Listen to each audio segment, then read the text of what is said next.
hoje, iniciando mais um módulo da Trilha do Conhecimento, evento realizado pela Prodap e pela Casale. É um prazer tê-los aqui, agradecemos muito a presença de todos vocês. A gente já vai iniciar, estamos só aguardando mais pessoas entrarem aí, e já estaremos juntos.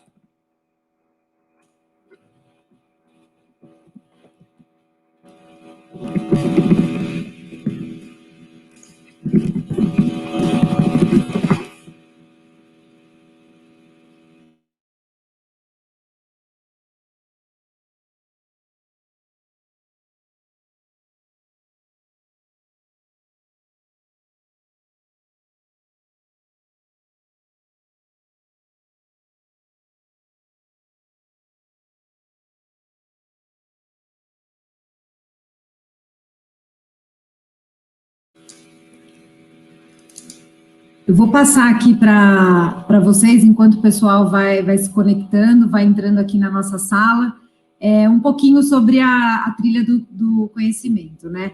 A trilha do conhecimento surgiu numa oportunidade em que a Casale e a Prodap tiveram essa ideia, a Prodap trouxe para a Casale, a gente abraçou a ideia, e muito feliz, muito pertinente, por iniciar esse projeto juntos aí, numa preparação de um ano tão desafiador para o confinamento, né?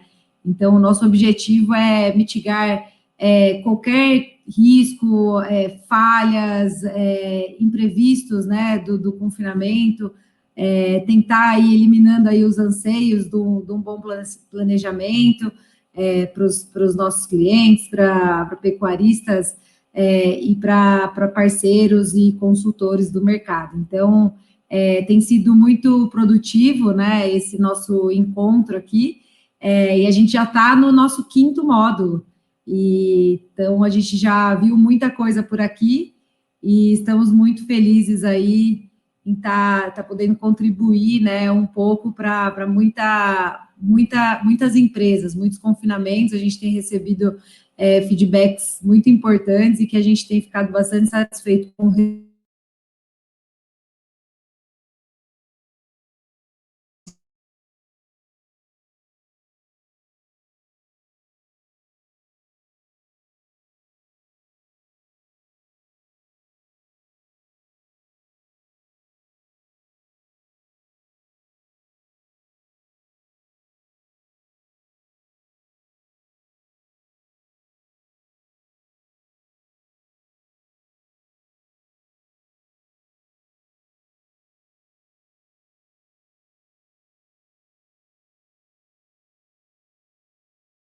Pessoal, acho que a Jaque caiu aí com a internet dela, né? Só complementando aí o que ela estava colocando. Está sendo bastante importante essa live, né, que a gente está montando aí desde o início do ano, Trilha do Conhecimento, né, principalmente com os confinadores, né? Sabemos aí do ano desafiador que e a gente sabe, não só do lado do boi, mas do lado dos insumos, né, principalmente do milho aí. Então vai ser bastante importante aí a gente discutir, né? A gente está trazendo aqui duas pessoas com bastante conhecimento, né, a Lígia e o Stefan, ambos da Agrifato, para poder tratar aqui com a gente. Já que está voltando aqui e vai dar prosseguimento aqui. Fui resgatada. É com você. Maravilha, vamos lá. Bom, vamos dar as boas-vindas oficial aí para todos, né? É um prazer estar aqui com vocês hoje à noite. Sejam muito bem-vindos à Trilha do Conhecimento, né? Evento realizado pela Prodap e pela Casale. É um prazer tê-los aqui. Bom, primeiramente eu gostaria de me apresentar. Eu me chamo Jaqueline Casale, sou zootecnista pelo Unesp de Botucatu e hoje eu estou como diretora da Casale Equipamentos. Bom, vamos apresentar brevemente a Casale, para quem não conhece. Nós somos uma empresa brasileira, somos especialistas em máquinas para pecuária e estamos sediados aqui em São Carlos, no interior de São Paulo, né? E esse ano a gente completou 57 anos de história, de trajetória. Então, a gente está muito focado em soluções para esse nicho de mercado, que é a pecuária bovina, né, especificamente de corte e leite, e a gente está lado a lado aí do produtor para encontrar as melhores soluções para aumentar o aumento de produtividade, redução de custos, né, e ter bastante eficiência no trato para que os resultados sejam bastante otimizados, principalmente na qualidade de carne e qualidade de leite. Então, contem conosco.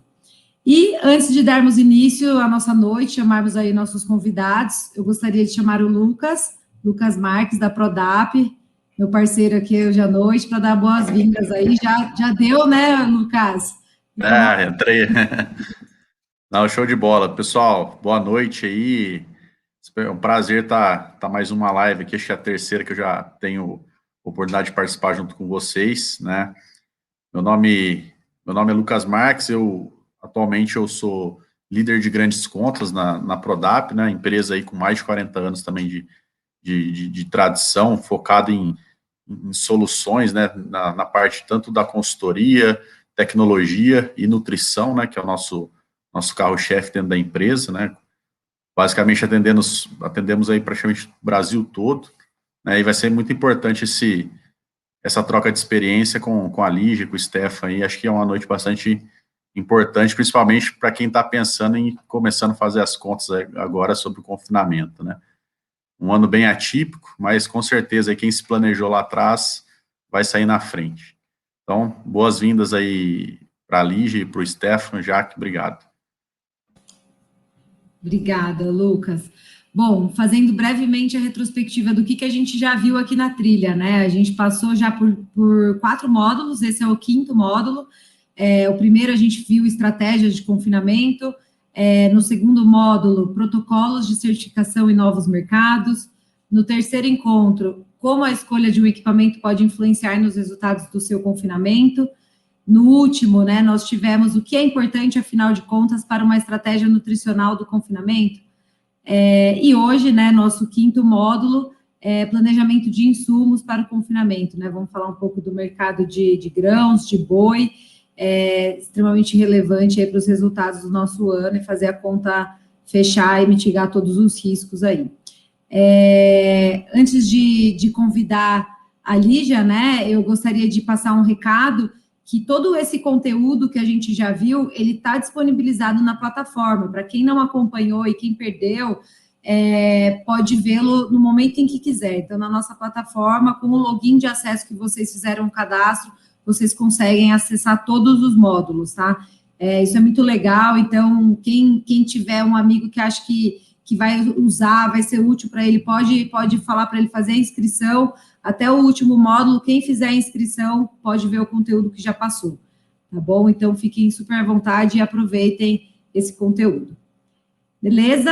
E então, vou chamar aqui a Lígia Pimentel, nossa convidada, que vai iniciar com a gente um bate-papo essa noite. Seja bem-vinda, Lígia. Obrigada, Jaque. Boa noite a todos. Boa noite. Eu vou falar brevemente aqui sobre a Lígia, né? A Lígia é médica veterinária e ciências econômicas. Ela atua há 13 anos na área de mercado e derivativos agropecuários como consultora, e ela é fundadora e diretora executiva da Grifato, empresa de consultoria iniciada em 2011, dedicada à inteligência de mercado aplicada. Então, ela vem auxiliando aí muitos produtores a tomar a decisão corretamente. Seja muito bem-vinda, Lígia. É um prazer tê-la aqui. A tela é sua. Fica à vontade. Obrigada, Jaque, um prazer estar aqui e uma honra ter recebido o convite também, tá bom? Então, queria começar já agradecendo, né? E parabéns aí pelos 54 anos de casal ou 56? Estou ruim, 57. 57, nenhum dos dois. Me perdoa. Tá difícil a retenção de informação nesses últimos meses, você sabe por quê. Mas vamos que vamos, falar um pouquinho de mercado, né? A gente tem visto aí a arroba subir bastante desde 2019, um movimento assim bastante exuberante que chama muita atenção. Deixa de, em certa parte, o produtor contente, mas a gente tem visto uma escalada dos custos, inclusive da reposição, que também incomoda muito, né? E que tem acontecido, na verdade, até em uma escala mais acelerada do que tem subido a arroba. Então, assim, não tem um dia de folga, né? Um leão para matar todo dia na comercialização.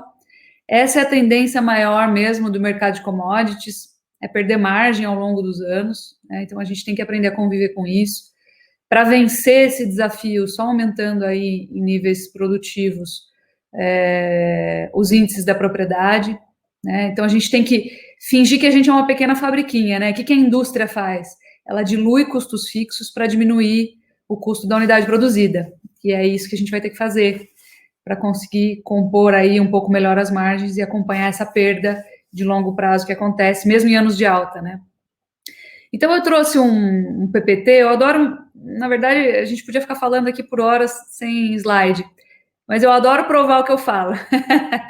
então, eu trouxe aqui alguns slides, um conjuntinho de slides para a gente conversar. Deixa eu compartilhar ele aqui com vocês. Share, beleza. Li, antes de eu sair da tela, até para compartilhar para quem está chegando, Claro. Então, você vai fazer a explanação, 15, 20 minutos, depois vai entrar o Stefan, e em seguida vai fazer um bate-papo. Então, pessoal, quem tiver pergunta, tiver interessado em algum assunto específico, vai mandando para a gente, que a gente vai tentar sanar as dúvidas aqui no nosso bate-papo final. Beleza. Posso mandar bala aqui? Manda sim. Vamos lá, obrigada. Então, vamos lá, peraí. Deixa eu pegar a janela do aplicativo. Aí, estou compartilhando, vocês me digam se eu estou compartilhando tela cheia. Ainda não está tela cheia. Tela... Não, né? Ainda não. Agora vai. Tela cheia? Não. Não? Ué, vamos lá, vamos de novo. São os problemas técnicos aí, né? Normal, cada plataforma. Eu vou encher a tela primeiro aqui, peraí. Agora, me dá um minutinho, que eu já sei como é que eu vou fazer isso. Aqui, agora sim. Tá na tela aí? Tá entrando, vamos lá? Agora sim. Beleza, então vamos lá. Vou trazer algumas imagens para vocês. A primeira delas, eu acho que é a mais importante para a gente falar, primeiro, de reposição e segundo, de longo prazo, né? Então, assim, toda vez que a gente chega ou num ponto muito ruim de mercado ou num ponto muito bom, não em termos de margem, em termos de preço, nós tendemos a esquecer o que aconteceu no passado, né? Ou seja, que a pecuária ela é cíclica. Então, olha só que interessante. A gente tem o ciclo pecuário aqui desde 2003, nessa imagem, e toda vez que a margem da cria, que é a linha laranja, ela cai, a gente tem um aumento proporcional do abate de fêmeas em relação ao total abatido no Brasil. Claro, né? Se a margem da cria está baixa, a produção de bezerro está desinteressante, o que eu faço? Eu descarto as fêmeas, não tenho interesse em manter fêmeas na minha propriedade, né? Afinal de contas, a cria está indo mal e, consequentemente, depois, na mesma ordem, na ordem correta aí de eras, né, o boi gordo vai mal também, né? E para o boi gordo ir mal, ele não precisa necessariamente cair. Ele precisa somente não acompanhar os custos de produção, subir menos que os custos, né? Então, olha só que interessante, nós estamos agora nas máximas da margem da atividade cria, inclusive ultrapassou as máximas do ciclo pecuário anterior, aí em 2015, né, mais ou menos, 2016. Por quê? Daqui a pouquinho vou explicar por quê. E quando aumenta essa margem da atividade cria, o que a gente vê é que o abate de fêmeas vai lá para o chão. A gente deixa de oferecer essas fêmeas para o abate, de aproveitá-las para o abate, a gente mantém elas na propriedade para impulsionar e aumentar a capacidade produtiva de bezerros.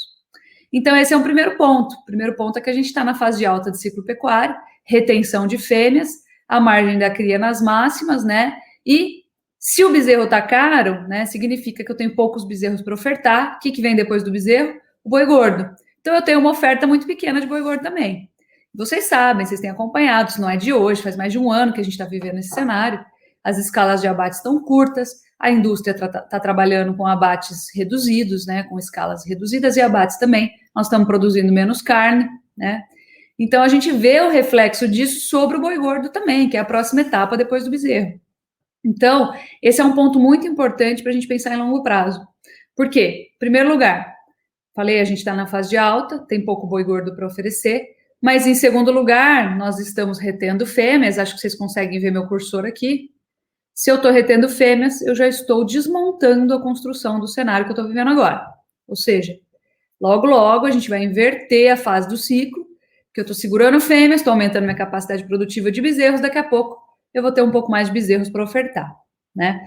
Eu acabei de escutar uma pergunta de um cliente, Lígia, mas mercado de touro acho que não volta mais, genética. Bom, evolução tecnológica da base genética, ela segue uma outra linha. A gente acha que ela não volta mais também, que ela não vai mais para trás. Mas ela pode desaquecer, o mercado pode esfriar um pouquinho, caso a gente chegue num ponto em que as margens da pecuária estejam muito ruins. Isso acontece mesmo, né? Mas é o que eu falei, o preço não necessariamente ele precisa voltar, ele precisa reduzir, cair. Ele pode simplesmente variar abaixo da inflação, porque aí em termos reais eu estou perdendo valor. Meu produto não está ganhando aquele valor que ele deveria para continuar com as margens estáveis, tá bom? No segundo gráfico, é uma outra provocação que eu trago, na verdade, que é o seguinte, se vocês olharem a linha laranja, é o abate de novilhas, proporcionalmente ao total abatido no Brasil. E a linha marrom, mais escura, é o abate de vacas. Então, agora, a gente está começando a reter vacas. Mas nos últimos anos, principalmente aqui, desde o último ciclo pecuário, 2015 e 2016, eu venho aumentando bastante, proporcionalmente, o abate de novilhas.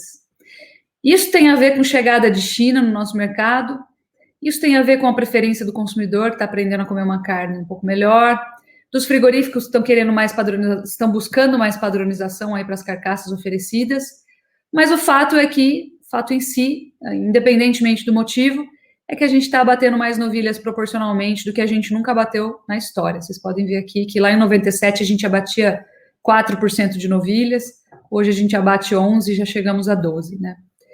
Então, o interessante disso é que nós tivemos uma aceleração aí bem forte de 2015 para cá, com a chegada de China, e isso aqui vai cobrar um preço, né? Isso aqui vai cobrar um preço, e esse preço pode ser o alongamento aí relativo dessa fase de alta do ciclo pecuário que a gente está vivendo agora, tá? Então, alguma conclusão a gente já tira daqui. Em primeiro lugar, a gente está reconstruindo o rebanho através da retenção de fêmeas.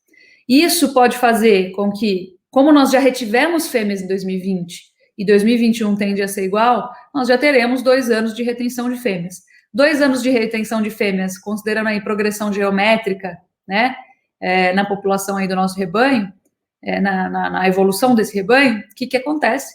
A gente provavelmente já começa a ver uma oferta maior de bezerros, né, no mercado a partir da segunda metade de 2022. Mas, se a gente, em termos de produtividade, né, de melhora dos indicadores da cria, principalmente, se a gente não conseguir contornar isso aqui com tecnologia, pode ser que a gente consiga visualizar esse cenário só em 2023. Porque eu abati muitas novilhas, estou tendo um envelhecimento do rebanho. Envelhecimento do rebanho significa menor produtividade proporcionalmente, tá certo? Então, essa é uma segunda provocação que eu trago aí. Isso está fazendo, obviamente, a gente piorar a relação de troca. Então, quando a gente olha aí a relação de troca de 2020, relação de troca de boi gordo com bezerro, ela foi a pior desde 2015. 2015 foi o ano em que se cunhou aí a expressão apagão de bezerros. Vocês devem lembrar disso aí. Em todo evento de pecuária que eu ia, o pessoal falava apagão de bezerros, né? Então, a gente está vendo aí, muito possivelmente, um arroxo ainda maior da relação de troca agora em 2021. Então, a gente está aí nos piores níveis históricos para a relação de troca. Traduzindo isso, reposição extremamente cara, mas mesmo assim o pessoal comprando. Eu tenho me assustado com os preços que eu vejo nos leilões, né? E para compensar essa perda, nós temos entregado os bois mais pesados, né? Então, quando a gente olha aí, isoladamente os bois paulistas, né, para a gente ter uma referência maior, a gente vê que os bois estão sendo entregues com mais peso para compensar, tentar aproveitar melhor a engorda dessa arroba, né? Então, estou colocando no mercado animais mais pesados, tentando, de fato, contornar aí esse problema com o aumento da produtividade desses animais, né? Dentro desse cenário, o que a gente tem é que o abate tem reduzido, não à toa, né? Não é só por crise, porque se fosse pela crise, a gente tinha diminuído o volume de abates, porque não tem ninguém para comer essa carne, ninguém quer abater esse animal, consumir esse animal, mas os preços teriam caído. Mas, na verdade, os preços não caíram. Então, isso mostra para mim que o grande direcionador do mercado, o grande driver, né, que a gente fala, tem sido a baixa oferta e não o baixo consumo. Se fosse o baixo consumo, os preços estariam caindo. Como os preços estão subindo e o abate está caindo, eu digo que é a oferta que tem mandado, ou seja, a oferta de ciclo pecuário, né? A baixa oferta de ciclo pecuário. Em 2020, a gente viu aí, de 2019 para 2020, a gente viu o abate cair de quase 40 milhões de cabeças, entre abate formal e informal, para agora, em 2020, 36 milhões de cabeças, e nós estamos esperando mais uma queda um pouco mais sutil, né? Porque ela foi muito dramática em 2020, para 36 milhões de cabeças agora em 2021. Então, a gente vê que os frigoríficos têm tido dificuldades com isso, alguns frigoríficos, principalmente pequenos, aí suspendendo abates, né? Alguns problemas mais graves em outros casos, até frigoríficos grandes suspendendo abates em algumas unidades. Isso é reflexo de baixa oferta, né? E nós temos aqui que a cadeia toda, a cadeia como um todo, está muito arrochada, muito esticada, muito apertada, né? Espremida, vamos falar assim. Se a gente pegar a variação de preços desde o começo do ano, de janeiro de 2020 para cá, a gente observa que a carne bovina exportada, né, em dólares, ela subiu 21%. A carne bovina no varejo subiu 30% e já está incomodando assim muito o consumidor. Está muito bem cara, né? A carcaça casada no atacado subiu 44% e o boi gordo subiu 56%. Então vejam que interessante, o boi gordo subiu, esticou bastante. O atacado subiu, não conseguiu acompanhar. Isso representa perda de margem, tá? O varejo também. E os exportadores, aí os traders exportadores também. Acontece que o produtor, tá faltando uma linha aqui nesse gráfico que eu vou colocar no próximo. O produtor também está espremido, porque os custos de produção variaram acima do preço da arroba. Ou seja, tá a cadeia inteira muito esticada. Tá um mercado muito pressionado de todo lado. Esse aqui é o que aconteceu com a margem, né, sobre a venda de um boi gordo para o produtor. Então, se você pegar aí desde 2015 o que aconteceu, a gente teve um estouro de margem ao longo de 2020, mas depois os custos vieram e engoliram uma parte dessa margem, e a gente tem aqui uma margem que está em encolhimento, né? Essa média móvel da margem aqui que eu trouxe em linha pontilhada, ela mostra isso para a gente, tá certo? Então, o produtor, ele também está arrochado, ele também está apertado, porque os custos de produção, principalmente considerando a reposição e os custos nutricionais, acabaram apertando bastante ele aí também. Eu tenho o mercado doméstico aqui em algumas imagens, para eu tentar traduzir para vocês o que tem acontecido com o consumidor. Apesar de todo mundo saber, eu falei, né? Eu adoro provar o que eu falo. Então, isso aqui é o índice de volume de serviços comercializados no Brasil. O setor de serviços é o que mais sofreu. Então, pensa aí, o que é o setor de serviços, né? Então, manicure, músicos, por exemplo, são bem emblemáticos do setor de serviços, né? Então, vocês veem, eles voltaram, tiveram uma leve volta aí. Nós vamos, muito provavelmente, ver mais uma queda. Por quê? Por causa dos lockdowns, ainda não saiu esse último dado. Mas o que a gente tem é que, apesar de uma recuperação, a gente não voltou aos patamares pré-crise, né? A taxa de desemprego no Brasil está batendo recorde histórico, absoluto. Uma tragédia, né? Aumento da pobreza, isso vai acarretar vários problemas aqui. Isso diminui a massa de renda total da população, que caiu bastante, né? E quando a gente olha a diferença do preço da carne bovina com a carne de frango, a diferença entre as duas aumentou muito, ou seja, a carne de frango está lá embaixo, enquanto a carne bovina está lá em cima. Claro que o frango também subiu, mas a carne bovina subiu muito mais. Então, como o cara está desempregado, com menos renda, né, sem ter o que fazer, ele vai certamente substituir o consumo da carne bovina pela carne de frango, pelos embutidos, por cortes de dianteiro, por miúdos, miudezas também. A gente tem visto muita miudeza aumentar o consumo, né? Ovos, suíno, tudo que for alternativa aí aos altos preços da carne bovina, tá? Nós temos aqui o que está acontecendo com a carne bovina no mercado doméstico. Eu vou me focar, nesse primeiro momento, no mercado doméstico, depois eu falo do mercado internacional, que está indo muito bem, né? Mas eu preciso colocar esses dois mercados analisados de maneira separada. Então, normalmente, o frigorífico compra a arroba do boi gordo, né? Adquire ela e vende o atacado de carne com osso. Normalmente, essa conta inicial, ela é negativa. Por quê? Porque o frigorífico ele vai fazer margem, depois de vender a carcaça, vendendo também couro, sebo, miúdos, subprodutos e muitas vezes a carne desossada no varejo, né? Então, normalmente a margem da carcaça é negativa para o frigorífico, tá? Ele compra, por exemplo, a arroba por 100 e vende a carcaça por 96. Aí ele fica com essa margem, essa operação negativa, e depois ele positiva ela através da venda do couro, sebo, miúdo, subprodutos, carne desossada. Aí ele vem parar com a margem aqui em cima. O que aconteceu a partir de 2017 é que essa margem positivou. Por quê? Porque nessa época era a fase de baixa do ciclo pecuário, né? O boi gordo caiu de preço, vocês devem lembrar que, além da fase de baixa, para acabar com tudo, veio a Operação Carne Fraca, Joesley Day, a gente teve vários problemas aqui em 2017 que fizeram o boi gordo cair de preço e a carcaça já estava compensando o gasto do frigorífico com arroba já de cara. Então, pela primeira vez na história, durante um ano todo, esse indicador ele positivou. Né? Ele positivou em 2017, essa positivação diminuiu de intensidade em 2018, mas ainda se manteve, e 2019 também não dá para reclamar, foi um ano muito interessante. Agora, a partir de 2020, que foi o ano aí da pandemia, a operação de mercado doméstico começou a voltar às suas origens. E em 2021, ela está menos 6, ou seja, ela está começando a devolver esses anos muito bons. Por quê? Porque está nos piores índices aqui da história. Ou seja, vender carcaça bovina no mercado doméstico não está fácil, está difícil. Quanto mais essa conta negativa, mais difícil é pagar essa conta, né? Sobra menos margem. Então, o mercado ele se complicou bastante no cenário doméstico. Isso aqui é 2021, para vocês terem uma ideia, janeiro, fevereiro e março, só vem piorando, né? Isso que a gente achava um ano atrás, que as coisas já estariam normalizadas agora, não estão. O mercado doméstico está bem combalido, né? E, basicamente, essa aqui é a tradução do que eu falei para vocês. Isso aqui é o preço da arroba do boi gordo subindo e o atacado, né, não está conseguindo se fortalecer, muito pelo contrário, ele está abrindo cada vez mais essa boca de jacaré que a gente vê nesse gráfico, tá?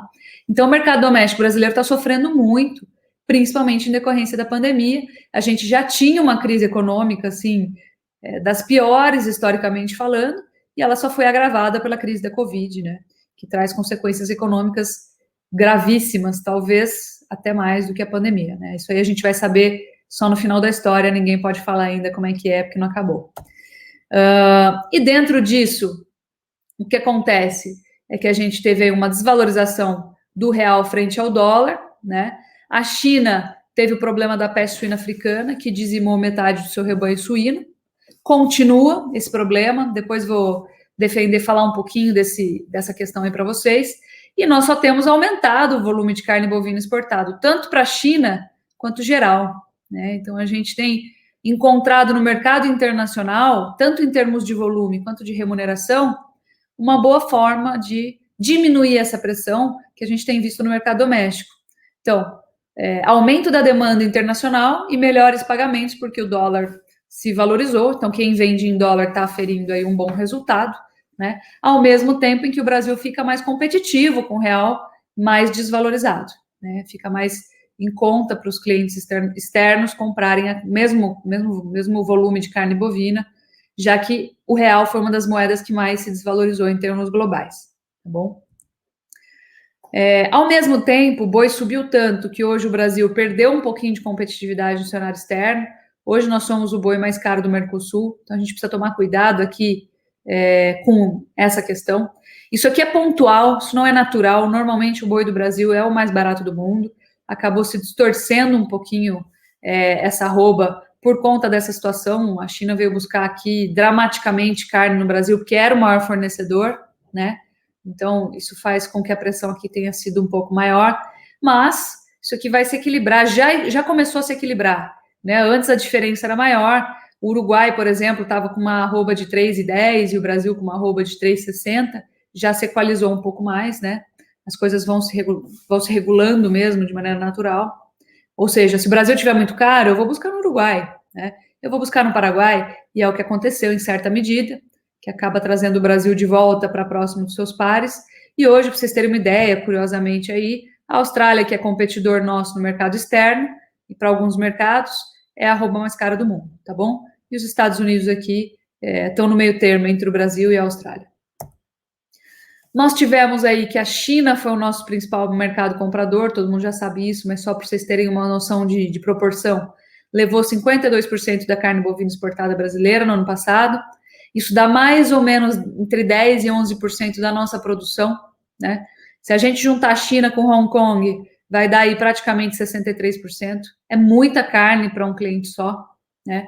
Para vocês terem uma ideia comparativa, a Rússia, no auge, né, da sua representatividade dentre os importadores de carne bovina brasileira, levava 32%. Nós estamos mandando 52% só para a China. E essa proporção deve aumentar ainda mais agora em 2021, porque nós vamos abater menos e o nosso mercado doméstico continua machucado, né? Ou seja, proporcionalmente pode ser que a gente mande mais para fora do que a gente mandou no passado, proporcionalmente, não em volume, mas proporcionalmente, tá? E lembrando aí, pensando em 2021, né? Olha só, essa aqui é a sazonalidade das exportações brasileiras para a China. Então, normalmente, no primeiro semestre, eu tenho um mercado mais externo mais morno e no segundo semestre uma forte aceleração. Ou seja, o melhor ainda está por vir em termos de demanda externa para 2021, tá? Muito provavelmente a China vai demandar mais no segundo semestre. E quando eu excluo China e penso em outros mercados, eu vejo que essa curva ela é menos inclinada, mas ela também existe. Então, o primeiro semestre costuma ser mais xoxo, né? Mais picolé de chuchu aí, e o segundo semestre ele costuma acelerar os embarques e favorecer, juntar aí com a baixa oferta de animais terminados por conta da entre-safra de capim, né? Então, isso me diz que eu possivelmente, muito possivelmente, verei preços melhores para o segundo semestre em relação ao primeiro. É claro que fica a dúvida, como é que vai ficar o volume de animais confinados no Brasil? A gente sabe que tem muita gente acelerando, né? Principalmente quem faz consórcio aí entre confinamento e pasto, o semi-confinamento, né? Ou o boi confinado a pasto, como se diz hoje. Por quê? Porque a pastagem ela traz uma grande vantagem em termos de custo e o confinamento com grão inteiro ele está um pouco mais apertado e por conta dessa acelerada que deu milho e soja, os outros insumos vieram na mesma esteira. Daqui a pouco o Stefan vai falar um pouco sobre isso. Mas, pensando em termos de oferta, e oferta é o que tem sido o principal driver, pensando aí também em demanda, combinando com essa cereja do bolo que é a demanda externa, a gente possivelmente vai ver preços mais altos no segundo semestre. E um mercado ainda bastante firme em 2021, né? Mercado doméstico muito frágil, mas eu acredito no mercado externo bastante firme e ainda baixa oferta. Reconstrução de rebanho que a gente deve sentir apenas em 2022 ou 2023, tá? Como a gente tem tido no mercado externo o principal direcionador, a China, né, ela tem sido o nosso principal direcionador, tanto em termos de crescimento econômico, quanto em termos de peste suína africana, né, eles têm o seu principal consumo de proteína fixado aí no suíno, né, o suíno que teve essa perda dramática em termos de número de rebanho, de contingente de rebanho por conta da peste suína africana, não é novidade, né, isso aqui já é conhecido, e agora eles estão tentando recuperar o rebanho. Mas nós estamos identificando aí algumas notícias abafadas de uma segunda onda da peste suína africana acometendo o rebanho suíno. Aí fala, Lígia, mas eu fiquei sabendo de notícias de que o preço da carne suína na China está caindo bastante, né? E isso deveria ser um reflexo da recomposição rápida do rebanho suíno chinês. E aí, quando a gente tem acesso aos dados de abate, é que fica surpreendente para a gente o seguinte, isso aqui é preço, tá? Isso aqui é preço da carne suína no varejo chinesa aqui, ó, na linha mais escura, que é a marrom. E eu vejo que o preço está caindo. Mas quando eu olho o volume de abate está subindo. Como é que eu estou aumentando o volume de abate dentro de um problema de infecção do rebanho, né, e de alta mortalidade do rebanho? Isso aqui, para mim, é o seguinte, ó, chama saída pela porta dos fundos, né? Isso aqui é uma teoria, uma tese que a gente está tecendo e ainda carece de comprovação, mas cada dia mais eu estou confiante nessa tese, que é o seguinte, se a peste suína está se alastrando numa segunda onda, se a peste suína africana está se alastrando numa segunda onda, deixa eu abater e liquidar logo o meu plantel para que eu receba pouco, mas receba algo, ao invés de perder esses animais para a doença e não receber nada. Então, isso aqui, para mim, é uma aceleração do abate em busca de receber algum valor, e aí isso traz uma pressão maior sobre os preços, né? Mas que num segundo momento pode seguir uma segunda onda de valorização, né? Até porque a gente tem recebido mais notícias de infecção do rebanho suíno de lá, tá bom? Então, isso aqui, para mim, essa tese está ganhando mais força a cada dia. Vamos esperar mais uns meses, né, para ela se confirmar. Mas, para mim, o que está acontecendo hoje é isso aqui. E aí, um balanço de mercado, muito provavelmente a gente vai diminuir o volume de abates no Brasil. A produção não vai diminuir na mesma medida, porque em 2021, pensando, tá? Porque a gente vai entregar ainda carcaças mais pesadas, né? A gente vai manter uma exportação praticamente estável, a gente vai manter uma importação acelerada, a gente tem importado mais carne, mas ainda é irrelevante do ponto de vista de volume, tá? É só para deixar a conta certinho.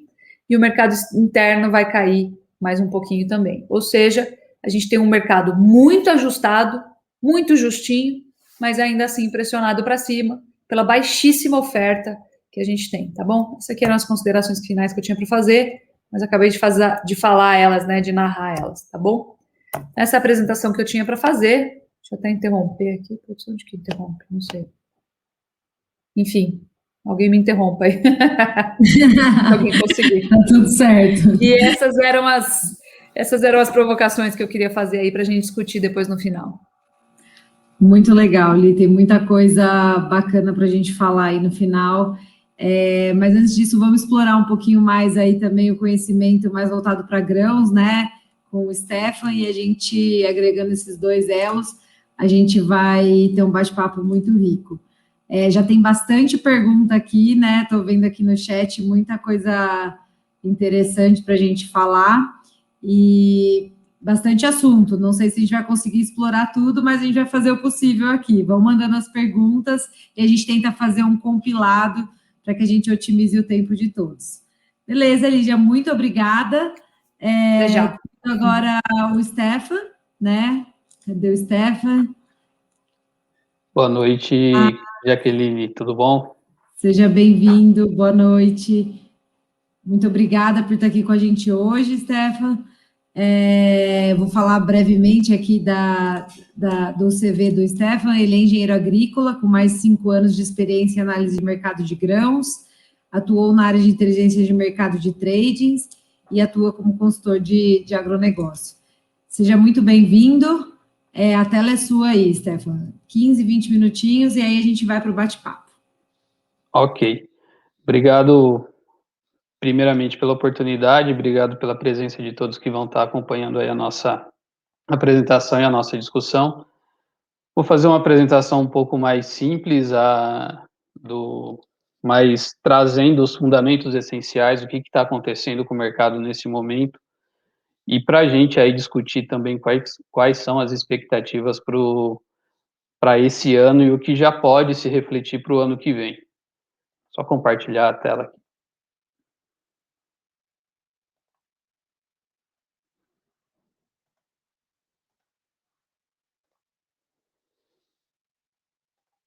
Todo mundo enxergando a tela? Sim. Vamos Bom, sim. vamos seguir para frente. Primeiro falando aqui um pouco do comportamento da moeda norte-americana, né, frente ao real. Aqui, o que a gente tem, né? A gente observa primeiramente no início do ano de 2020, o efeito, né, essa parede que o dólar construiu aqui em meados de janeiro, a partir do início de março principalmente, né, com o efeito da pandemia e todos os desdobramentos que teve com relação não somente à incerteza do cenário de pandemia aqui no Brasil, mas também em termos mundiais, né? A gente tem acompanhado diariamente no noticiário e aí as oscilações do dólar diante das novidades que vão acontecendo, né? As melhoras que teve na pandemia, na situação de pandemia, sinalizações de melhoria na economia, retomada de atividades, isso trouxe o dólar para 4,80, mas com toda a instabilidade que a gente tem no cenário econômico brasileiro, né, principalmente pela nossa questão de risco fiscal, a gente tem uma dívida, né, interna muito grande, a gente tem um comprometimento do PIB muito grande com os gastos públicos, isso tem, de alguma forma, fortalecido, né, e impactado no comportamento da moeda. Recentemente, a gente tem os acontecimentos que deram uma sinalização de que o governo vai trazer algumas novidades relacionadas ao orçamento, a definições de orçamento, sinalizações a respeito de privatizações, e isso de alguma forma tem colaborado para o dólar ter sofrido aí um leve recuo, caindo hoje, né, para baixo de R$ 5,50. E diante de todo esse cenário, né, acompanhando também os reportes de instituições financeiras, né, a gente tem vamos dizer, no médio prazo, né, até o final desse ano, a expectativa é que o dólar volte aí para casa de R$ 5,40, R$ 5,20, até R$ 5,20, se tudo acontecer de uma forma que a economia volte a andar com passos mais firmes. Trazendo aqui, né, o que a gente está vendo de preço de soja nos Estados Unidos, né, da mesma forma, desde o ano passado, a gente já tem observado as elevações das cotações, especialmente a partir do segundo semestre, aqui puxado principalmente nos meses de agosto, setembro, né, o período de definição da safra norte-americana, né, que, fazendo um parênteses, ela começou o plantio a gente deve estar na segunda semana de plantio. O último reporte do USDA que foi divulgado na segunda-feira, né, de progresso de plantio, ele trouxe 2% ainda das estimativas iniciais da área já implantada. E diante de todo o cenário que a gente tem observado, né, das indefinições sobre oferta, a recuperação parcial das atividades econômicas que a gente teve no ano passado, principalmente, a gente observa essa escalada do preço da soja no final de 2020, uma estabilização nesse primeiro trimestre, principalmente por conta da safra brasileira, né? Até meados de janeiro, o mercado estava registrando movimentos altistas, porque a gente estava com um risco de oferta aqui no Brasil, diante das condições que a safra foi implantada. E agora, né, aqui eu trouxe esses pontos em amarelo, que são os fechamentos da cotação da soja em Chicago no dia de ontem, né? Hoje a oleaginosa ultrapassou aí o patamar de $15,30 o bushel. Vamos dizer que o mercado agora, né, todas as atenções do mercado com a safra brasileira consolidada, com a safra da Argentina vindo menor, mas vindo num volume suficiente para dar uma amortizada na oferta, os Estados Unidos, que é um grande driver de oferta junto com o Brasil e a Argentina, está começando a plantar a sua safra numa condição, né, de clima mais adverso que a gente tem observado aí nas primeiras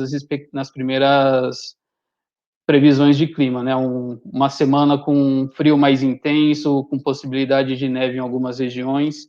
Isso traz um impacto no atraso do plantio, consequentemente traz um risco de oferta, e o mercado hoje está justamente precificando esse risco de oferta. A gente olha também, né, embutido aqui os derivados da soja, né, principalmente óleo, que é destinado para consumo humano, óleo de soja, óleo de palma, os demais óleos que são commodities, né, eles têm, diante dessa expectativa também de uma melhora de cenário econômico, esses estoques estão curtos de óleo, né, e eles têm, de certa forma, também suportado e dado impulso aí para as cotações de soja, para as cotações da oleaginosa em Chicago. Quando a gente olha aqui os três últimos pontos, né, as três últimas cotações que já são para o início de 2022, a gente já enxerga que o preço da soja está no patamar mais baixo, já indicando aí uma expectativa quanto à safra futura brasileira, né, que a gente já teve algumas primeiras projeções que saíram pelo USDA, informando um acréscimo diário, um aumento de produção para 141, 142 milhões de toneladas. E, consequentemente, né, com todo o cenário que acompanhou a soja e o dólar, esse gráfico aqui, se a gente colocar um em cima do outro, né, a soja em Chicago, o dólar e a soja brasileira, a gente vê esse comportamento. Final do ano passado, todo o cenário que a gente teve de pandemia, recuperação econômica. Um ponto que foi interessante ano passado, que aconteceu no mercado interno, principalmente, as esmagadoras de soja, as empresas que fazem processamento de soja estavam com estoque elevado antes do início da pandemia, né? Durante a pandemia elas não paralisaram as atividades, mas com a evolução da pandemia, né? Com a piora do cenário aqui no Brasil e a valorização do dólar sobre o real também, né? Abriu a possibilidade dessas empresas exportarem produto. E não só o óleo de soja, mas todas as commodities que trabalham, que tem peso, que o dólar tem forte peso, né, na sua precificação, na sua exportação, tiveram esse mesmo comportamento, ou seja, o arroz, a gente viu isso no arroz, que também sofreu com exportação, o milho também teve uma exportação muito elevada, farelo, óleo de soja, e quando a gente começou a entrar num cenário de normalidade econômica, de recuperação econômica, né, no segundo semestre, as empresas que tinham esmagado a soja, estavam com óleo em estoque e exportaram, elas tiveram que voltar para o mercado para comprar a soja, para esmagar e colocar óleo disponível no mercado. E isso também foi um dos fatores, né, além de dólar e Chicago, que ajudou a trazer o preço da soja aqui no Brasil para patamares elevados no segundo semestre. E acompanhando desde o início desse ano, né, a soja basicamente tem operado acompanhando Chicago e dólar. A gente já registra, né, preços recordes da soja, vamos colocar aqui como uma média desse mês de abril, a saca negociada aqui em Paranaguá, que é o que esse gráfico representa, na casa de R$175, mas a gente já tem o registro aí da soja ultrapassando a casa de R$179 a saca em Paranaguá. E aqui o comportamento também de como estão os preços do farelo de soja, né, no Brasil e nos Estados Unidos. Como a gente teve todo o problema de oferta aqui no mercado interno de soja no Brasil, a gente teve uma valorização muito forte do farelo de soja. A gente tinha também o setor de produção de carnes, né, que tem principalmente frango, aves e a própria carne bovina, demandando para produção, para exportação, demandando farelo de soja para ração animal e, consequentemente, produzindo carne para exportação. Então, com o choque um choque de demanda que a gente teve, né, vamos dizer, um choque de oferta e um choque de demanda, porque a gente estava com demanda aquecida e, do outro lado, a gente estava com uma oferta mais restrita. Isso trouxe um movimento de alta também, impulsionando também os valores os preços do farelo de soja, e com uma acomodação que a gente já observou do preço do farelo de soja esse ano, especialmente após o início da colheita da safra de soja aqui no Brasil, os preços começaram a recuar e hoje eles estão estabilizados no patamar de R$2.100, R$2.200 aqui, considerando a praça de Rio Verde. Esse valor é o valor da tonelada. E a expectativa, né, vamos dizer, para o longo desse ano, vai depender muito do preço da soja, basicamente, e do dólar, que pode viabilizar ou não a exportação de farelo. Principalmente com os preços da soja, como a gente viu, em patamares mais elevados no mercado futuro, ou mantendo os patamares atuais, né, no futuro um pouco mais para o final do segundo semestre, a expectativa é que o preço do farelo de soja ele continue nesses patamares atuais, principalmente pelo custo de originar a soja, né, pagando na casa de 180, 160 reais, dependendo da região.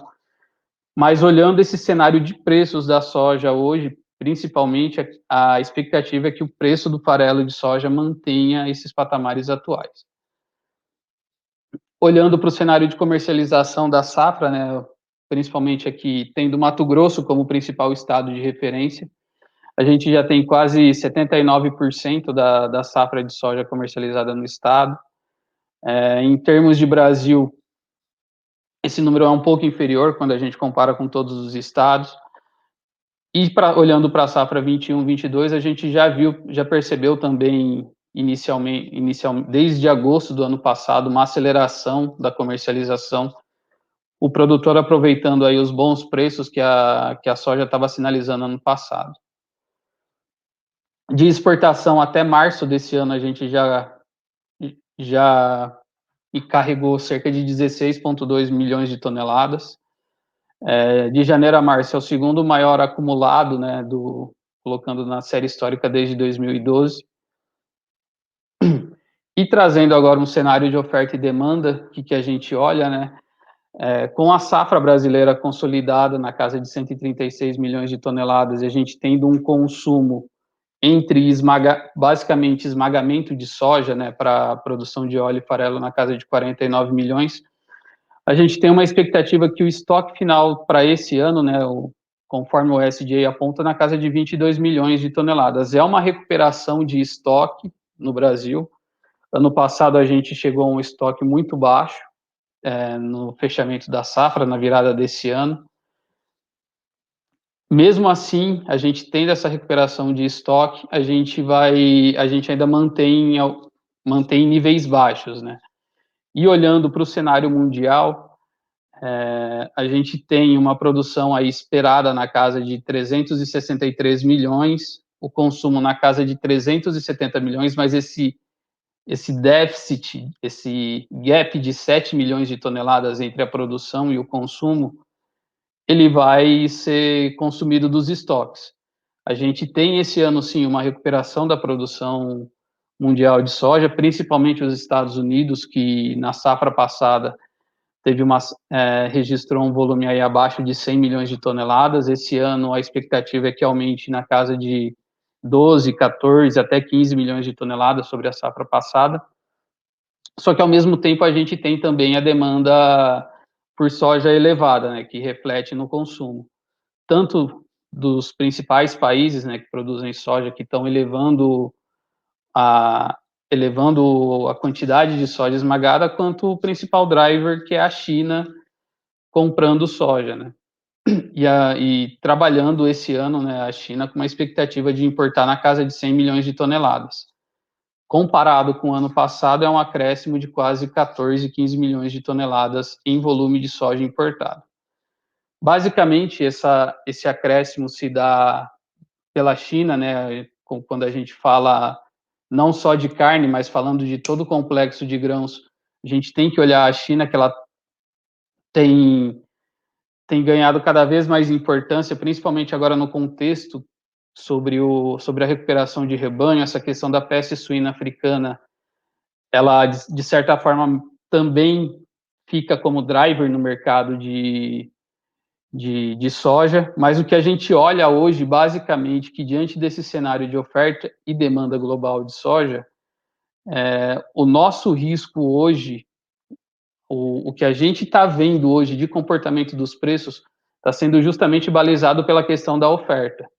Quando a gente tem um país que está iniciando o plantio de soja numa condição de clima não muito favorável, e esse país que responde por praticamente quase um terço da oferta global, né, que é os Estados Unidos, o mercado vai reagir precificando o risco. E enquanto a gente não tiver um plantio de soja avançando e as expectativas sobre o clima nos Estados Unidos melhorar, dá uma condição boa de implantação de safra, dá uma condição boa de desenvolvimento das lavouras e uma colheita dentro das expectativas, dentro das projeções lá na frente, em meados de setembro, outubro, durante todo esse período de implantação e desenvolvimento da safra de soja, o mercado vai oscilar, precificando esse risco sobre a safra norte-americana. Mudando agora um pouco o cenário, né, vamos entrar no milho, mas vamos falar de chuva, né, que tem sido um dos principais, mas o principal ponto de atenção desde o início do plantio do milho segundo a safra.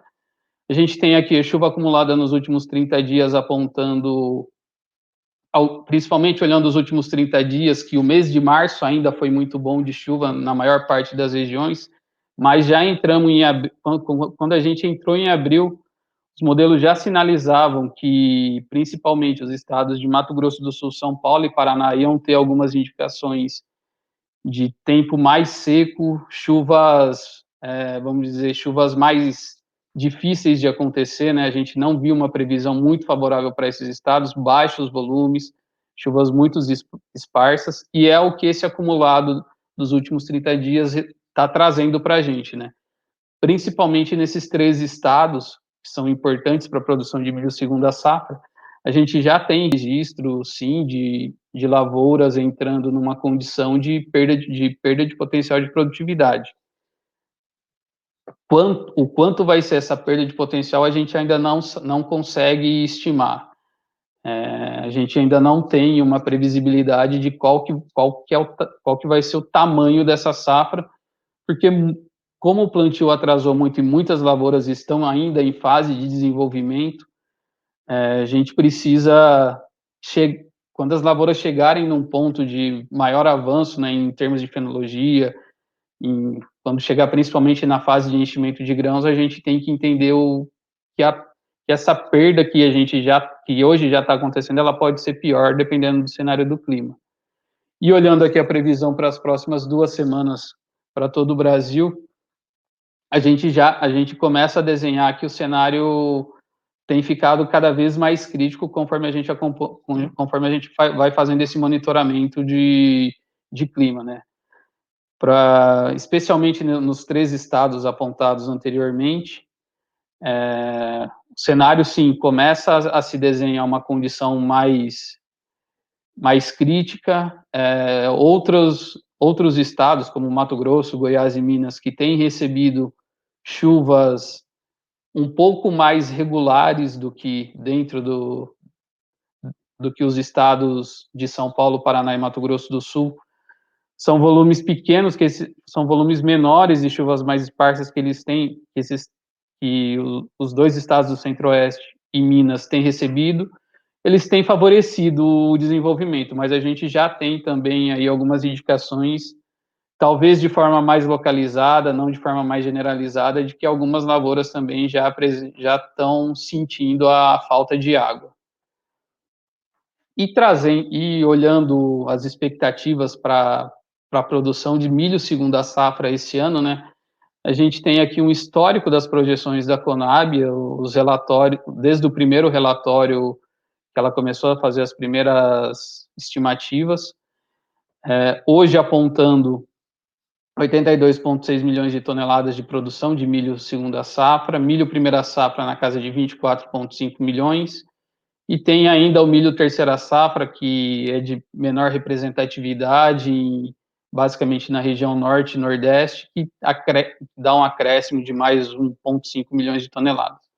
Mas olhando uma conta simples que a gente fez, uma estimativa simples, para a gente ter uma noção de qual pode ser o impacto sobre a produção de milho segunda safra, né?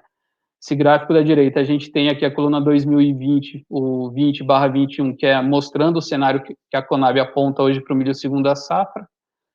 O 2021, com um asterisco mostrando a média da produtividade dos últimos 4 anos, com a área que a Conab aponta hoje. A terceira coluna apontando a menor produtividade desses últimos 4 anos, e a última coluna apontando qual é o cenário fazendo uma média entre os 2 cenários anteriores, né? Então a gente enxerga que o gap de produção para o milho segunda safra ele pode ser aí próximo de 10 milhões de toneladas, acima de 10 milhões de toneladas, né? Na casa de 14 milhões de toneladas. Mas isso é considerando o pior dos cenários, que se a gente não tivesse implantado pelo menos boa parte do que aconteceu em Mato Grosso, boa parte do que aconteceu em Goiás e Minas, numa condição melhor, e as chuvas que essas lavouras receberam. Agora, o risco fica realmente sobre os estados de Paraná, Mato Grosso do Sul e São Paulo. A gente tem também a região Nordeste, né, principalmente Piauí, Tocantins e Maranhão, que eles não são muito representativos na produção de milho segunda safra, mas eles têm uma grande importância regional. E olhando o cenário de clima para esses estados, ele até o momento apresenta uma condição favorável, isso de alguma forma ajuda a melhorar o cenário de oferta de milho no mercado interno, principalmente para a região Norte e Nordeste. Trazendo agora o comportamento do milho que a gente tem observado nos últimos dias, né, acho que desde o ano passado, com exceção do final do ano, com exceção dos meses de entre outubro e dezembro, quando o milho chegou a dar uma sinalização de queda diante da melhora de clima, diante do início do plantio, diante de uma questão atribuída às chuvas, principalmente na região sul. O milho deu uma sinalização de queda, mas conforme foram acontecendo os fatos relacionados a clima, a perda de produção, a produtividade sendo afetada por questões de chuvas, principalmente no Rio Grande do Sul e Santa Catarina, o mercado enxergou que a oferta de milho primeira safra não seria suficiente para abastecer o mercado interno ou para recompor os estoques no mercado interno, e aí o mercado perdeu o freio. Hoje a gente tem um milho a um preço médio aí na casa de R$ 101,15 a saca no mês de abril, e os contratos futuros da B3, hoje esticou mais ainda, né, principalmente o contrato de maio rompeu a casa de 104, o contrato de julho rompeu a casa de R$ 101, os demais contratos todos trabalhando aí na casa de R$ 96, R$ 97. Então, o cenário, o que está acontecendo, tanto quanto ao mercado no Brasil, as expectativas sobre a safra brasileira, quanto a safra americana que está iniciando, né, não só para a soja, mas para o milho também, está se refletindo também no comportamento dos preços, não só aqui no Brasil, mas no mercado internacional, e depois de muitos anos a gente tem o preço do cereal voltando, ultrapassando aí a casa dos $6,30 o bushel. Olhando agora a comercialização do milho em Mato Grosso, né, que é o principal estado produtor e quem faz esse acompanhamento de comercialização de forma mais rigorosa, a gente tem cerca de 72% da safra comercializada já, né, comprometida para entregar, essa safra que a gente ainda vai colher, que o Mato Grosso ainda vai colher, já tem boa parte comprometida, ou seja, se acontecer qualquer problema climático, qualquer redução de safra, esse volume comprometido ele tende a aumentar, refletindo na menor disponibilidade do preço do cereal aqui no mercado interno, porque teoricamente você já comprometeu esse volume, então você tem que entregar ele, independente de quando você vai produzir. Um agricultor ele já comprometeu, já vendeu esse produto, seja para uma trading, já comprometeu via barter, já fez algum compromisso financeiro e ele precisa entregar esse milho. E para o milho segunda safra que vai ser plantado ano que vem ainda, daqui 9 meses, né, praticamente, a gente já tem também os primeiros apontamentos de comercialização iniciada. Ainda é cedo, né, muito cedo para a gente ter uma ideia de qual vai ser o tamanho dessa produção, mas olhando o cenário atual de preços, tanto para a soja quanto para o milho, a soja principalmente já tem, assim, a indicação de que ela vai ter um acréscimo diário acima de 1 milhão de toneladas, de acordo com o que o USDA aponta, mas o milho a gente ainda tem que entender qual que vai ser o comportamento do mercado para o milho primeira safra, que começa a ser plantado em meados de setembro, outubro, no estado do Rio Grande do Sul, e para o milho segunda safra ano que vem, principalmente na região centro-oeste.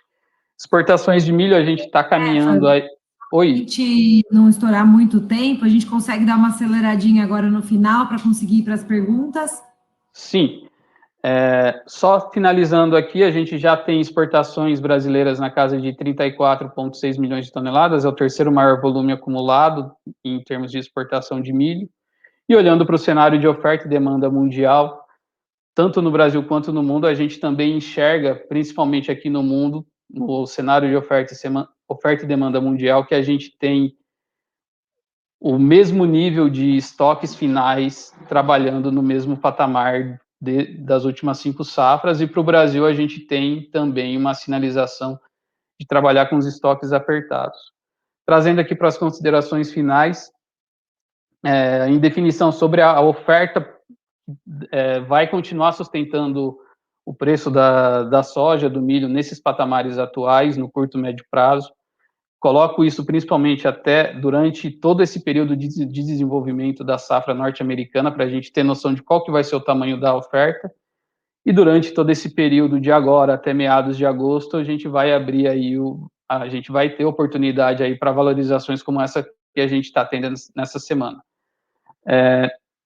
Mesmo com a recuperação dos estoques, a gente olhando na série histórica, os preços vão continuar no patamar atual, porque esses estoques, eles são os mínimos dos últimos 5, 6 anos, então isso é um apontamento de sustentação dos preços, é um dos fundamentos. A China, a PSA está no radar justamente por conta da recomposição do rebanho de suínos, e consequentemente a demanda por soja, farelo de soja e milho. Atenção ao dólar e à economia pós-pandemia, que uma apreciação do dólar, né, vamos dizer, uma desvalorização do dólar sobre o real, como aconteceu essa semana, pode trazer um movimento de pressão para as cotações das commodities.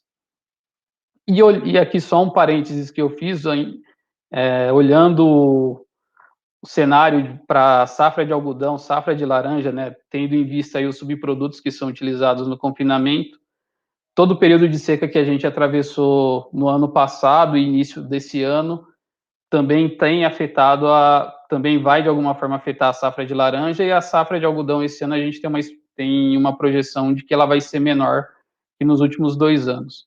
E aqui uma indicação é avaliar, né, a substituição dos principais ingredientes utilizados no confinamento por subprodutos da indústria alimentícia. Bom, terminei minha apresentação e agora podemos seguir. Legal, obrigada. Muito bom, muita informação, né? Muita coisa para pouco tempo. Mas a gente tenta aí se virar nos minutinhos para não ficar algo cansativo. Você me desculpa, viu, Stefano, ter que te interromper, mas para a gente fazer esse bate-papo aqui mais dinâmico para o pessoal aproveitar ao máximo. Temos algumas perguntas aqui. Eu vou começar fazendo uma pergunta para a Lígia sobre o mercado de boi, né? Acho que dá para a gente compilar algumas dúvidas aqui numa pergunta só, mas assim, Lígia, você até falou, né, sobre o mercado do segundo semestre, tem perguntas aqui sobre o mercado do segundo semestre, sustentação do preço do boi gordo, né? Como que é isso frente à demanda, a gente já viu bastante coisa, mas como que você enxerga no futuro, após uma equalização da moeda, aí os mercados, né, da América do Sul, os mercados concorrentes com o Brasil, equalizando o preço, como a gente já viu, que estão chegando, né, e também uma possível aí, retenção nas matrizes suínas na China, recuperação de abate de carne suína chinesa. Como que você vê esse mercado pensando lá na frente, né? O longuíssimo prazo aí, até a gente estabilizar um pouco essas vertentes que a gente está vendo hoje como novidade no nosso mercado. Ou seja, alguma retirada de pressão vinda do mercado externo, né? Seria isso, basicamente. Olha, eu acho que isso vai demorar para acontecer, né? No curto, médio prazo, vamos falar 1 a 5 anos, isso traz mais volatilidade. Depois, no longo prazo, faz com que a gente tenha que voltar a desenvolver o mercado doméstico, porque, assim, nós estamos aumentando o desfrute do nosso rebanho, melhorando indicadores zootécnicos, e nós vamos ter que mandar essa carne para algum lugar. Entendeu? Então, se restar menos espaço para o mercado internacional, a gente vai ter que alocar mais aqui dentro. Agora, o pecuarista não consegue interferir nisso, isso é uma questão econômica, né? E o mercado vai se ajustando. Mas eu acredito aí que com o andar da carruagem, o aumento do poder de compra médio da população, que no longo prazo tende a melhorar, Se a gente pegar o que uma população média mundial aí ganhava 30 anos atrás, vocês vão ver que a gente melhorou muito e vem melhorando, né? A gente tem diminuído o nível de pobreza em nível global e isso aumenta a demanda por proteínas de qualidade, entre elas a do boi. E aumentando a qualidade da nossa carne também, a gente tem potencial de abrir outros mercados aí que a gente ainda não está explorando, ou até potencializar, né, mercados que já são explorados. E a própria China, né, com esse consumo aquecido, já pegando gosto aí da carne bovina, eu acho que não tem previsão de queda aí no longo prazo. Isso para mim seria para os próximos 5 anos aí ou mais, porque eu vejo agora um ciclo asiático, vamos falar que não é nem China, né? É a Ásia como um todo, importantes mercados na Ásia, como Filipinas, Vietnã, e surfando essa onda de crescimento daquele continente, né? Então a gente vai fazer parte disso com certeza como um grande fornecedor desses caras, e isso veio para ficar. Agora, pensando lá na frente, quando isso normalizar, a gente vai ter que condensar isso com o nosso mercado doméstico, certamente. Ô, Lígia, parabéns aí pela apresentação, sua e do Stefan. Vou começar a fazer umas perguntinhas aqui de um período que a gente está começando agora, assim, quem está se planejando para o confinamento em 2021, né? Eu vejo 2 cenários, né? Você tem a pessoa, o confinador que trabalha, recria passo, você comentou bem isso aí, esse cara, ele se planejou bem lá atrás, e você tem quem está agora, nesse momento, querendo entrar no mercado, comprando boi magro, né? E com um custo de insumos bastante alto, relação de troca, principalmente da arroba com milho, muito ruim, né? O que você enxerga aí para o segundo semestre, as perspectivas de preço de boi, né, frente às colocações que você comentou, e se você acha que, de fato, a tendência desse ano, né, pelas margens estarem mais apertadas, né, existe uma tendência de uma diminuição significativa de gado confinado, principalmente aqui na região do Centro-Oeste. Lucas, sobre o segundo semestre, eu acredito em preços pecuários mais altos. A gente já chegou a 320 agora, nesse começo de safra, né? A safra está começando a querer dar cara de acabar, né, pela questão climática, principalmente pensando assim. E o preço ficou bem firme. Então, pensando aí que o principal driver é falta de oferta, segundo semestre, usualmente tem menos oferta, e condensando aí com a sazonalidade das exportações, que tem sido um componente importante da precificação, eu colocaria os valores aí acima. E todo mundo, mas fala um valor. E aí a gente dá esse tiro no pé de falar um valor, né? E dá a cara a tapa. É sempre um tiro no escuro, na verdade, mas a gente tenta orientar um pouco a direção. E eu te falaria aí entre 330 e 350, por enquanto, né? Isso precisaria ser ajustado mês a mês, como é que está aí no mercado, até porque está todo mundo muito estrangulado, inclusive o consumidor final. Não é novidade isso, não é assinte o que eu estou falando aqui, né? Em relação ao volume de gado confinado, a gente está trabalhando com um cenário bem misto, porque é engraçado que isso coloca até um cheque naquela tendência que a gente tinha de considerar o alto grão na nutrição. E aí você é um cara muito melhor para falar sobre isso do que eu. Mas a dependência muito alta, muito forte aí do milho, dos concentrados, ela está tirando um pouco de competitividade por causa do custo que explodiu, né? E quem tem um pouco de pasto aí acaba trazendo para dentro um pouco mais de eficiência em relação ao custo mesmo, fica mais fácil compor margem por conta do barateamento do custo. Então, assim, esses custos, eles estão arrochando quem vinha de uma dinâmica de utilização de alto grão, né? Estão desencorajando um pouco esse personagem aí, esse agente, né? Mas, ao mesmo tempo, como a gente tem um cenário, assim, meio Mad Max, né? Tipo, impossível acontecendo, todo mundo trancado em casa, todo mundo parando de trabalhar, só o agronegócio que continua e ninguém para de comer. Os investidores olham para uma Selic de 2% ao ano, olham para a Bolsa, que já está uns 120 mil pontos aí, bem arriscado, muita volatilidade, e olham para o agro que está bombando e falam, eu quero entrar nesse mercado aí também. Então tem tido muita iniciativa nova, partindo de investidores, né? Gente querendo financiar o agronegócio com FDIC, etc. e isso traz novas operações, né? Gente que quer trabalhar aí na ponta do lápis, travar o boi, comprar com eficiência, né? Investir em parcerias para engorda, ver um pouco de margem aí e começa a comprar reposição. Então, isso para mim fala que tem duas vertentes, uma de gente que está desesperançosa, porque vem trabalhando numa base de custos bem elevada, né? Fica difícil pagar a conta. Gente que está trabalhando aí com confinamento a pasto, semi-confinamento, que tem um pouquinho mais de competitividade, e gente entrando. Então, a gente vê aí um cenário de estabilidade até agora para o volume de animais confinados, pelo equilíbrio entre os agentes tradicionais e novos agentes adentrando a atividade. Não, excelente. E realmente na ponta aqui, né, Lígia, a gente que está no campo rodando, a gente exatamente vê esse cenário, né? Aquelas pessoas assim, querendo acelerar, né? Vamos botar marcha, porque a gente enxerga que 2021 vai ser um ano tão bom quanto 2020, obviamente, para quem se planejou e veio fazendo um bom trabalho, e aí eu estou falando bom trabalho em todos os aspectos, na compra do insumo, né, na compra da reposição do ano passado, na produtividade a pasto, com grande produtividade no confinamento, e aquele cara que está caindo de paraquedas, está vendo ali um confinamento como um outro negócio, né? Mas a hora que você começa a fazer a conta com o insumo spot e o preço do boi, tudo bem que é uma aposta, né? Igual a gente está comentando aí, 330, 350, seria maravilhoso. Mas assim, como que a gente vai entrar num risco muito alto? Então, o que a gente enxerga realmente que tem esse outro lado, né?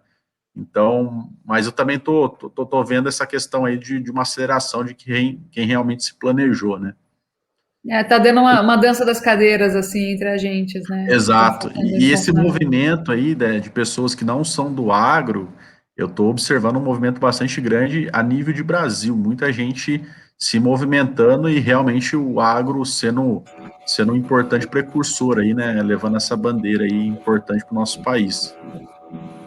Que vem ao encontro que a Lígia falou logo no começo, né? A gente tratar o confinamento como uma indústria, né?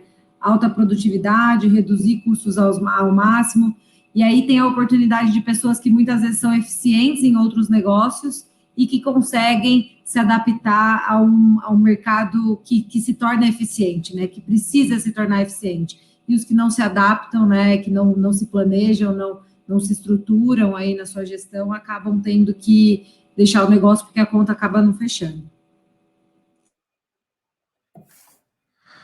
Ô, Lígia, fazer uma pergunta aqui baseada mais assim nas questões dos frigoríficos, que a gente vem observando bastante, né? Algumas regiões que eu tenho, né? O Fabiano até colocou aqui, né? Na região dele, muitos pequenos matadores, pequenos frigoríficos sofrendo muito, né? Nem conseguindo de fato comprar, e a gente vê algumas plantas aí, principalmente no Goiás, ali sendo fechadas mesmo, porque, né, estão num risco muito alto. O que você enxerga isso aí no longo prazo? Você acha que isso aí tende uma estabilidade? Ou você acha que muda também um pouco desse cenário de frigoríficos? O que vocês estão enxergando aí na Grifato com relação a isso? Tendência de longo prazo, gente, em termos de amadurecimento de mercado, é sempre uma concentração, né? Mais abates na mão de menos indústrias. Isso a gente vê em mercados mais maduros, como o norte-americano, por exemplo, o australiano, etc. E agora essa tendência de presença global de determinadas empresas, algumas com destaque são brasileiras, Marfrig, a JBS, etc. Como isso foi construído ou não vou colocar aqui em pauta, porque acho que não convém, esse trem já passou, né, vamos falar assim. Mas a questão é a seguinte, a gente tem uma tendência de concentração. No passado, principalmente entre 2005 e 2007, houve uma aceleração do desenvolvimento da capacidade de abate brasileira. Então, o Brasil tem uma capacidade instalada muito acima do que ele é capaz de abater, né? Até porque a gente tem feito mais com uma mesma carcaça. Então, em termos de número de cabeças, a gente já teve uma capacidade instalada de 70 mil cabeças, né? 70 milhões de cabeças ano, desculpa. 70 mil não, 70 milhões. 67 milhões, para ser mais exata. E, através de depreciação, fechamentos, recuperações judiciais, falências, etc., a gente vem enxugando essa capacidade.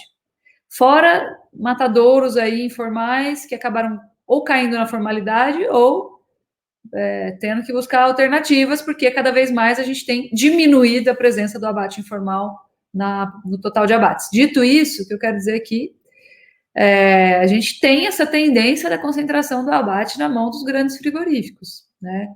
E vai ficando, de fato, mais complicado. Então, esses momentos de crise, de dificuldade de aquisição, de aumento do custo da matéria-prima para eles, frente ao que eles apuram com a venda da carcaça, vai enxugando essa capacidade de abate que a gente tem, que ainda é exacerbada, e vai normalizando o mercado. Então, isso, assim, é triste falar, mas é uma tendência e pode ser que a gente veja aí um arroxo ou uma intensificação dessa concentração nos próximos anos, vamos falar, né? E agora tem uma aceleração dessa concentração por conta dessa condição de mercado que, de fato, gente, é extenuante. Ela é cruel, né? Ela é cruel e implacável. A gente não tem mercado consumidor, o cara não exporta, o preço do boi explodiu, o que ele vai fazer? Entendeu? Infelizmente, ele tem que paralisar ou encerrar as atividades, e aí fica o pecuarista cada vez mais limitado em termos de diversidade de fornecedor, né? Perfeito, e é um movimento que está acontecendo muito, né, nos últimos 30, 40 dias aí, em algumas regiões eu observei de fato isso acontecendo de forma bem assim, bem dura, né, mas é a realidade, né, é um novo mercado e temos que nos acostumando com isso aí. Ô, Stefan, pegando um pouquinho aí o lado do milho, o que são as perspectivas aí de quem não se planejou bem, né?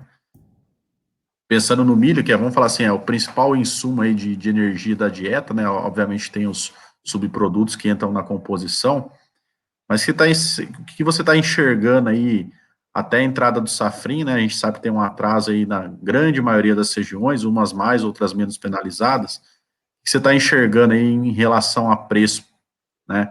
Tem uma tendência de um recuo, você acha que mantém uma estabilidade? Até para o pessoal aí que gosta de fazer conta nesse momento aí. Bom, Lucas, quem gosta de fazer conta vai ter que fazer muita conta mesmo, viu? A gente, olhando agora até o início do milho segunda safra, a gente não espera ainda, pelo menos o mercado não deu essa sinalização de que os preços vão acomodar. Mesmo com o prolongamento da isenção da TEC para importação de milho para países agora até de fora do Mercosul, a expectativa é que os importadores desse milho, eles tragam o cereal para consumo próprio, ou seja, vão ser as grandes empresas que trabalham basicamente com confinamento próprio, que tenha uma conta de importação do milho que seja viável, ou então principalmente para a região sul, que é onde você tem a concentração de produção de frangos e suínos, né?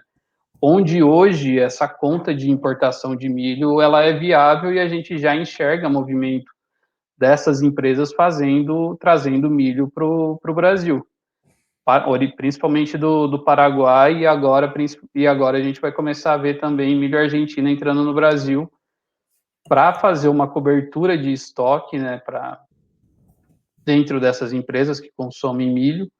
Mas entrar milho para jogar no mercado interno aqui, eu ainda não vejo esse movimento.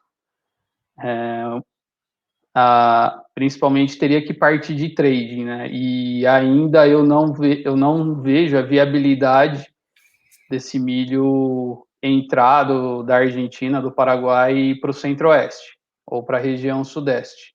Mas principalmente na região sul, sim.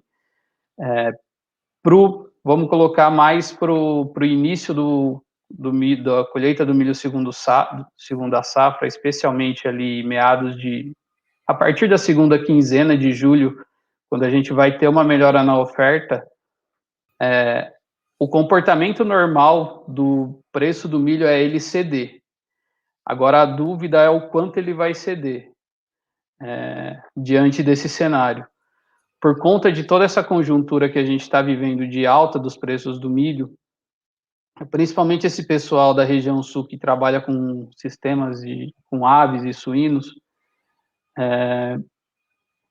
pode estar acontecendo um ajuste de alojamento nessas granjas de produção e, de alguma forma, a gente está com uma oferta represada de milho.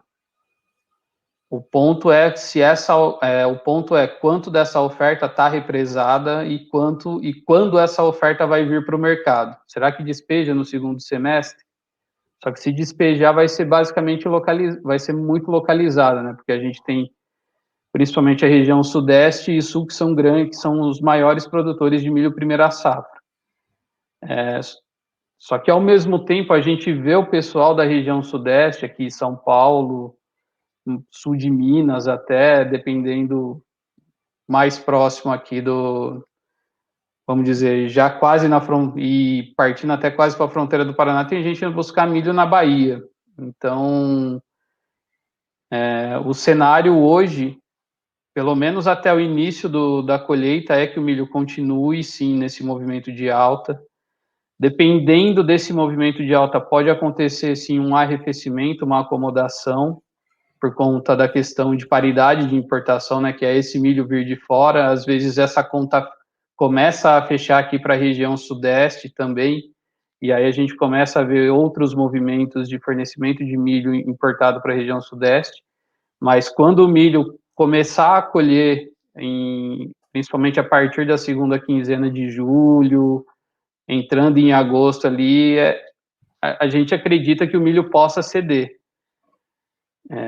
em virtude dessa melhora da disponibilidade no mercado interno. E a gente também tem agora o fator do dólar, né? O dólar, ele deu uma esfriada nesses últimos dias, e ele pode também trazer aí um movimento de equiparar o milho à paridade de exportação, né? Que aí o milho brasileiro fica viável entra no patamar de competição com o milho para exportação. Por enquanto, hoje, ele não compete. Maravilha. Para a gente fechar aqui, então, eu gostaria de fazer uma pergunta do Rildo, né? Ele está falando aqui, né? Com o preço do milho no patamar atual, custo dos animais muito caro, faz sentido o confinamento até 500 bois? A gente só tem 2 fatores aqui que ele colocou, né? Mas o que você tem visto aí, Lígia, no mercado? Ele tem um baita de um desafio, né? Acho que o melhor cara para responder isso aí é o Lucas. O Lucas acho que tem um benchmarking bem rico para responder. Mas com certeza vai ficando mais difícil de diluir, né? Vai ficando mais difícil de diluir custo fixo, que é talvez o que faça uma pequena diferença. Eu diria que faz sentido o confinamento se você já fez algum planejamento lá atrás. Agora acho que a conta está bem apertadinha aí. Mas você tem que fazer uma outra conta também, já que eu acho que não é só o confinamento como atividade exclusiva. Se o objetivo do confinamento for uma atividade exclusiva, fica um pouco mais apertado mesmo. Mas se o objetivo dele foi aliviar a pastagem para próximo período de safra, compense muito, né? Porque a gente sabe que tem um custo altíssimo aí quando a gente sobrecarrega a pastagem e tem que reformá-la depois. É um dos maiores custos que a gente não costuma colocar na ponta do lápis. Não costuma fazer essa conta direito. Então, vai depender de algumas variáveis, inclusive essa que eu falei, qual que é a finalidade desse confinamento, né? Só assim fica difícil. Mas na atividade exclusiva a conta está bem apertadinha mesmo, a gente sabe disso. Para não falar apertada negativa, né, Lígia? Porque dependendo da região aí, né, Lucão? No spot hoje, essa semana eu fiz 2 regiões, e assim, quando você vai para o spot, realmente o negócio fica complexo, né? A não ser que você fazer mágica nas contas ali, não dá, né? A não ser que você entra para o mercado de risco, como a gente está falando, vamos apostar no 350, aí a história muda, né? Mas é exatamente o que você falou. Ô, pessoal, vou passar para já que encerrar aqui. Eu vi que tem muitas perguntas, algumas perguntas mais focadas do lado técnico, né? As meninas aí vão levantar todas essas perguntas que não foram respondidas, eu vou estar entrando em contato com todo mundo amanhã e respondendo cada uma aí, né? E se tiver alguma coisa que eu preciso pedir ajuda aos universitários da Lígia e o Steph sobre mercado, aí eu troco ideia com eles também, mas eu fico à disposição para poder responder amanhã, que tem muita pergunta aqui. A gente não vai poder ficar até meia-noite aqui, mas a gente responde isso aí amanhã para vocês. Beleza. Quer fazer algum comentário, Stefan, sobre o que a Lígia colocou aqui? Já podemos seguir? Não, já podemos seguir, já. Tá ótimo. É isso aí, né, gente? A gente está com um cenário de fato desafiador. Eu acho que quem não planejou até aqui, né, tem desafio bem grande pela frente. Foi até o intuito do nosso programa da trilha, né, trazer maior conteúdo aí para o pessoal conseguir se planejar com antecedência. Esperamos que estejamos ajudando aí ao longo desse caminho. E gostaria de agradecer, né, Lígia e Stefan, por essa noite. Foi muito bom tê-los aqui. Aprendemos muito, certamente trouxe bastante conteúdo, atualização de mercado para todo mundo que esteve presente. Muito obrigada, viu? Obrigada a vocês aí pelo convite e pela parceria. Aproveito para deixar um abração. A gente trabalha em outras frentes junto, né? Então é uma grande honra e um grande prazer. Obrigada pela confiança. Obrigado pela oportunidade, pela Prodap, pela Casale, e a gente está sempre à disposição. Muito obrigada, gente. Boa noite para vocês. Boa noite, pessoal. Até a próxima. Um abração. Boa noite, bom descanso.